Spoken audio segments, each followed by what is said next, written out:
Since 1776.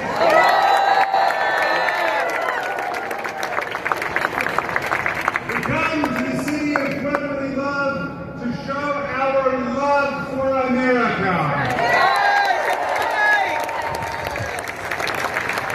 I heard Speaker Johnson talking about a Hate America rally, but that one already happened on January 6th, 2021.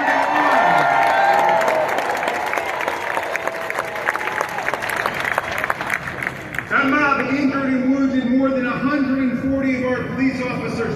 So we say to Speaker Johnson, stop slandering our joyful, nonviolent democracy movement and stop projecting your shame and guilt on us.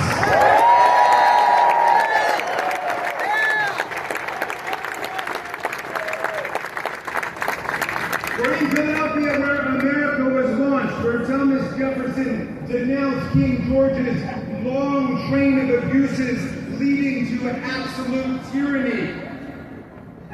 We're here in the city where we declared our independence from all the royal crimes against freedom that Jefferson itemized in the Declaration. Remember them? King George, he said, sent swarms of officers to harass our people in the streets. Sound familiar? Yeah! He kept amongst us in peacetime standing armies without the consent of our legislatures. He cut off our trade with all parts of the world and imposed taxes and tariffs on us without our consent. He disrupted laws for the naturalization of foreigners and refused to pass laws to encourage their migration here. He tried to make judges dependent on his political will alone, and that's why we had a revolution 250 years ago.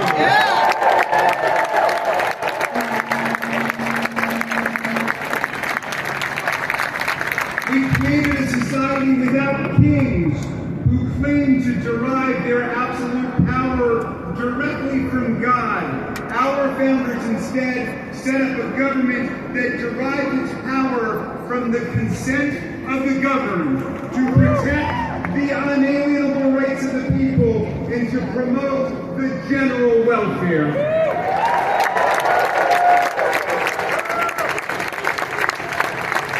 Here, that model citizen Ben Franklin created the post office,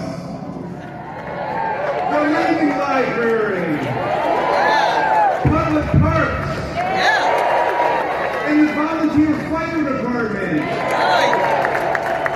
All things that MAGA would be denouncing and defunding as woke socialism today.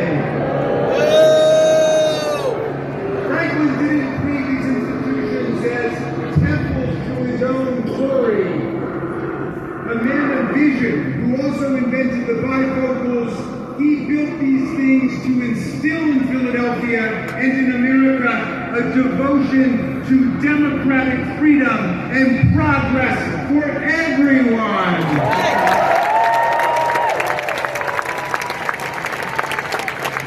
During his 59 years on the throne, Mad King George invented nothing. He created nothing, and he spread nothing but tyranny, fear, and war.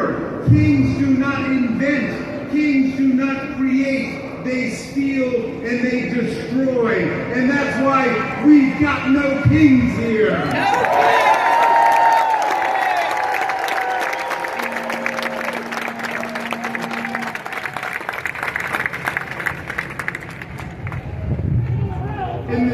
In this city, James Madison and the framers wrote behind us the world's first democratic constitution. Their purpose was not to create a government that would enrich the president and his family, but a government that would promote the common good of all. The preamble began with those three magic words, not I the king, but we the people. We the people, the only source of all legitimate sovereign power. Our framers overthrew the king. They wrote an anti-king constitution. Article 1 put all lawmaking power in Congress elected by the people.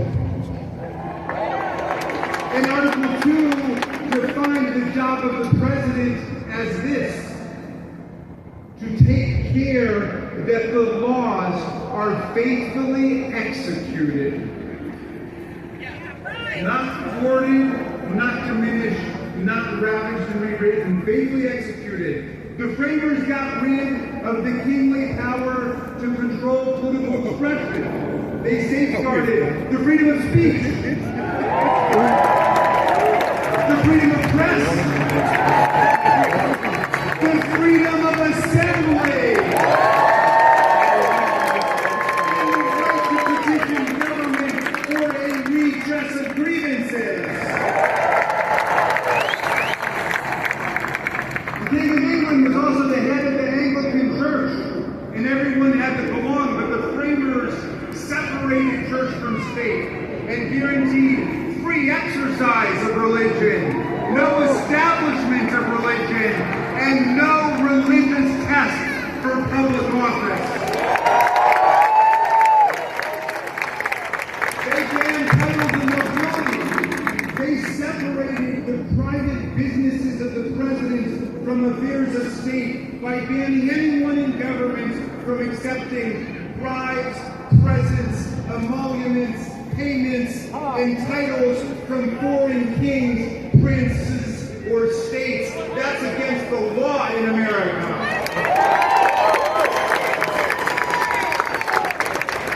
Today, President Trump, all of those of us who aspire to attain the public office are nothing but the servants of the people in America. The moment that any of us thinks that we're a king or a queen or an emperor or lord, that is the moment to evict, eject, reject, impeach, try, convict, remove, disqualify.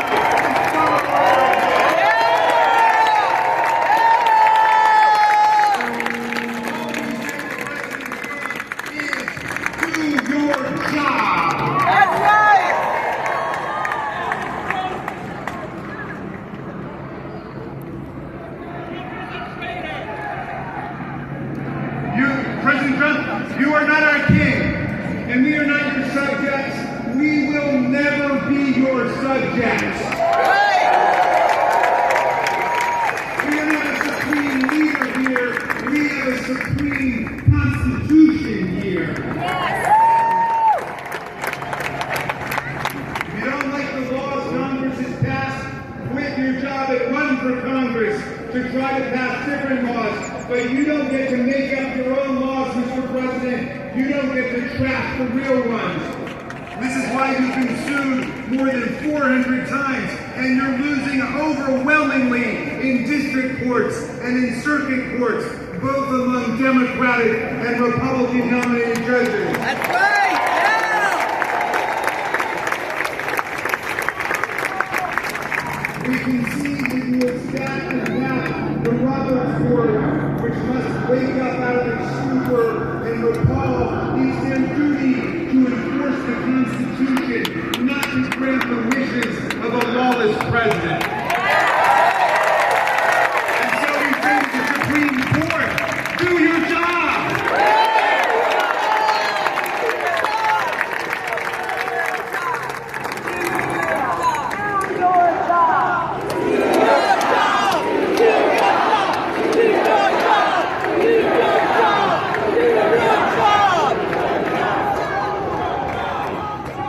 don't forget to vote to retain those Pennsylvania judges who are doing their job.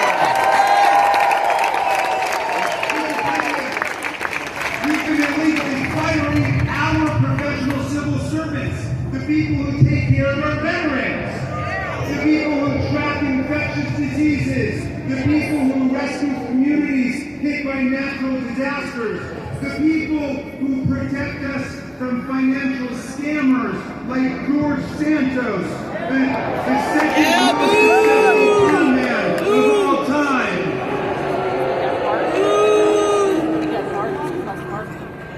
You've been gutting programs that support K-12 special education. You've been gutting cancer research and climate science. You just commuted George Santos's 87-month sentence, and you forgave $374,000 in restitution he still owed his victims, and now you're threatening not to pay furloughed federal workers. If anyone should not be paid their salary for the last month, it's Speaker Johnson and the Republicans in Congress.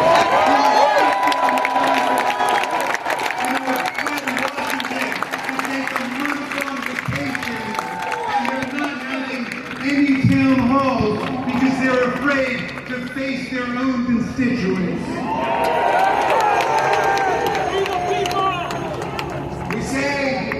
We say to the Republicans, get back to Washington, restore the people's health care, reopen the government, rehire the workers you fired, swear in Adelita Kahala, and do your job.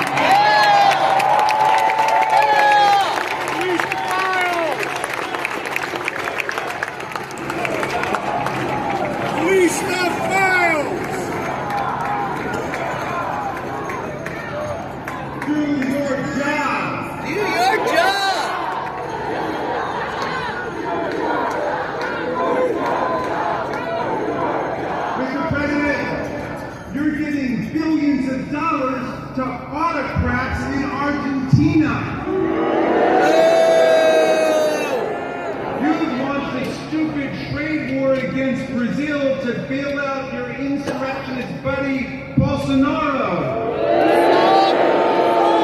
You're hiring January 6th insurrectionists who called on rioters to attack the police to come work at your Justice Department, and you're waging war on American communities with people who take $50,000 cash bribes in Cava takeout brown bags.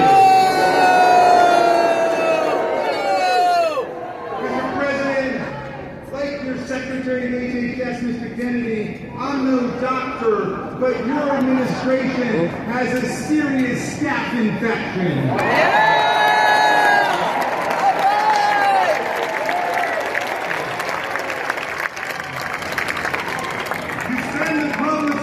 Gold-plating your palace and building a new Marie Antoinette ballroom to entertain the CEOs and the billionaires and the oligarchs while you cut programs that feed children. You suck! You send our troops to invade our own cities so ICE agents can drag, tackle, beat, tase, and terrify people in the middle of the night. You say you're pro-free speech, but you use the levers of power to shake down our universities and colleges, to control their hiring, their admissions, and their courses.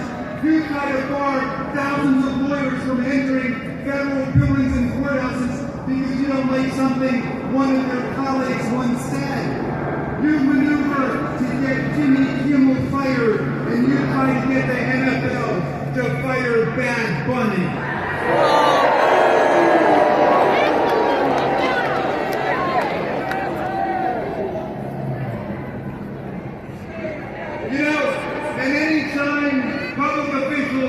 Try to use the government to actually help our people with Social Security or the Affordable Care Act or Medicaid or housing. You call them communists. But that's a weird projection, Mr. President, because your best friends and political heroes are all communists. You adore Kim Jong-un, the communist tyrant of North Korea, who said you fell in love with him and with whom you exchanged dozens of love letters. You love President Xi, the head of the Chinese Communist Party, whom you call smart and brilliant, because you say he rules his people with an iron fist, and your heartthrob idol is Vladimir Putin. Bureaucrat and KGB agents turned gangster capitalist and war criminal who called the dissolution of the USSR the greatest catastrophe of the 20th century. Those are your friends, Donald Trump. And like all these dictators, you want a centralized command economy where you control and you shake down the broadcast media, big tech, the universities, the businesses, and the law firms, and where you personally anoint all the winners and losers in your corporate state. You've already put more than $3 billion in your pocket since January, and you want a small group of loyal billionaire oligarchs to run our economy, and we say no way. No way! No way! No way! No way! I got a message from a 5-year-old in my district who wanted me to bring this message to Philly, to Donald Trump. Mr. Trump, you are not the boss of us.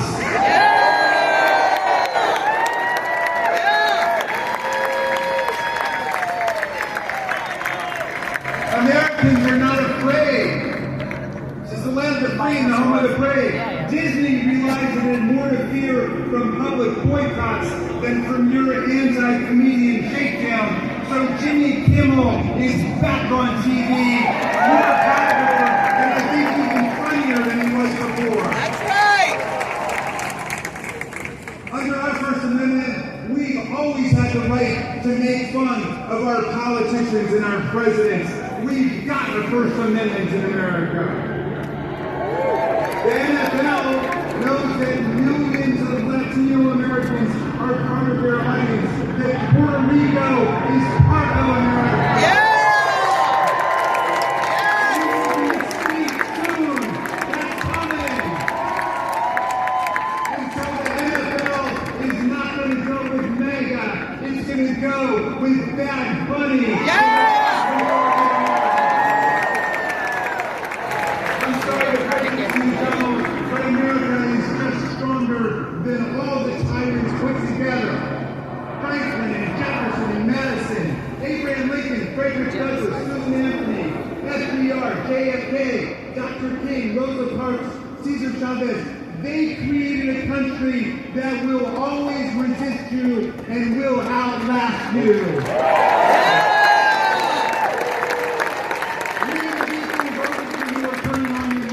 You said you solved inflation on day one. Did you think we forget about that? The price of groceries, of housing, of healthcare is through the roof. And now you want to make it even harder for people to get healthcare. You know, life expectancy in America increased by more than 30 years in the last century. From 47 years old to 77 years old. And the three major factors were vaccines, clean water and clean air, and antibiotics. And your administration is waging war on 2 out of the 3. My friends, FDR said the only thing we have to fear is fear itself. So our job now is to spread the magnificent courage of these rallies to get people to remember who we are. This is the land of the free and the home of the brave. Yeah!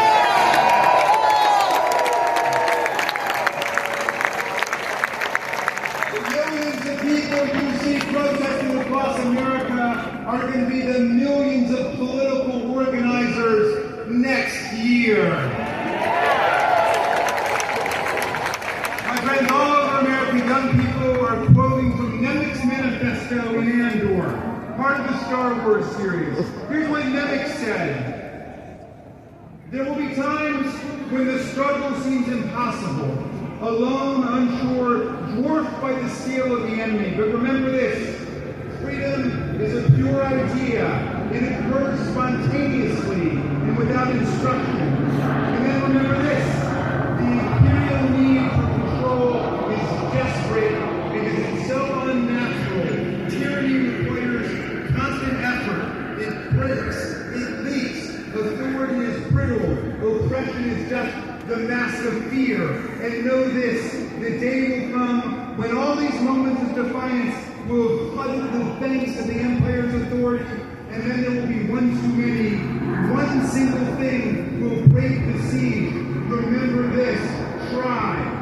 And that's the spirit also of Alexei Navalny, who died fighting for freedom in Russia. Writing from one of Putin's filthy prisons, Navalny said this, we must do what the tyrants fear the most. We must tell the truth. We must tell the truth. This is the most powerful weapon against liars.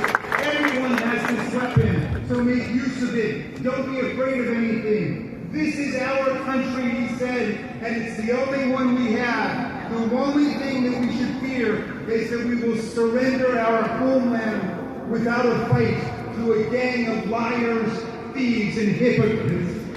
Alexei Navalny.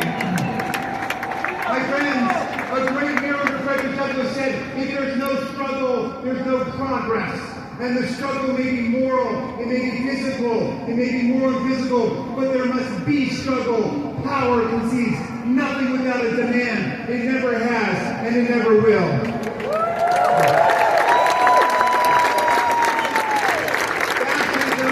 Will not be the end of American democracy, my friends. American democracy will always be the end of fascism. Yeah!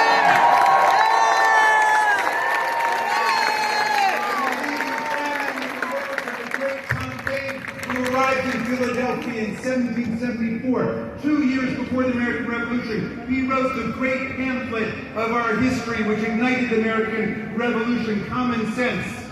In 1776 was a tough year. Don't kid yourself.